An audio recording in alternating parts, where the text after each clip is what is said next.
Okay mga kababayan ha, itong dating spokesperson Harry Roque ha mga kababayan ha, nagtanggang magtungo sa Estados Unidos mga kababayan. Tatakas ang hinayupak na si Roque ha, pupunta sa Amerika mga kababayan. Ayon po sa balita, nagtanggang magtungo sa Estados Unidos si dating presidential spokesperson Harry Roque.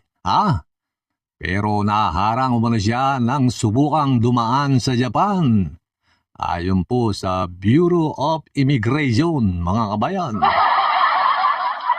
Paiba-iba ng pwesto itong si Harry Roque, mga kababayan, ha? Paiba-iba ng pwesto, ha? Sabi po ng BI, ng Bureau of Immigration, meron po kaming alam na pumunta rin siya ng Japan. Nagpunta pa palang Japan tong hinayopak na. At hindi po siya nakalis, supposedly bound for US, mga kabayan. Denied ang flight at check-in ni Harry Roque, Tatakas po siya, Wala rin pong holdings ng Japan Police at Immigration. After that, wala na po kaming impormasyon ayon po kay Fortunato Manahan Jr. Ayan po ang chief ng Intelligence Division ng Bureau of Immigration, mga kababayan.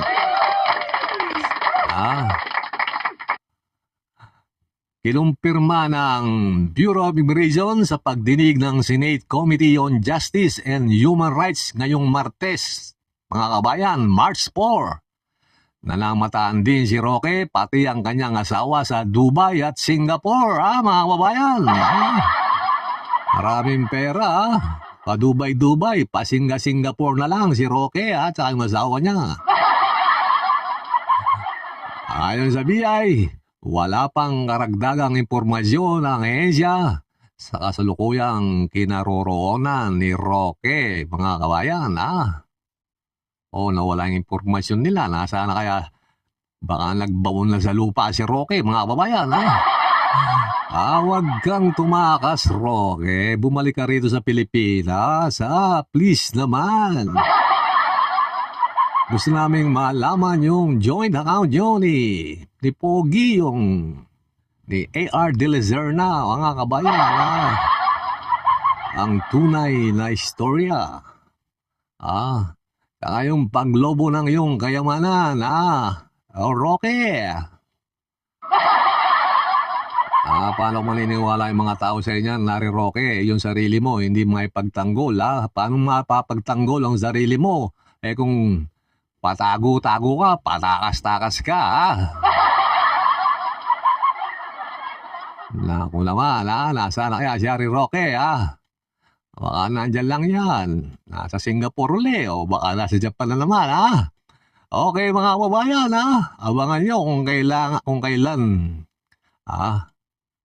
kailan madadakip, itong si Harry Roque, mga kababayan, Maghintay-hintay po tayo ng update dito sa Bureau of Immigration, mga kababayan. Tatakas papuntang Amerika, maipagkita kayang Marliga ang iyayupak. Okay, mga kababayan, ganito lamang po. Huwag niyo pong kalimutang mag-subscribe para palagi po kayong updated sa mga ating gagawang reaksyon at mga talakayan. Mabuhay po kayo, mga kababayan. Mabuhay po kayo. Mabuhay po ang Pilipinas, mga kababayan. Tatakas, dadaan papuntang Amerika.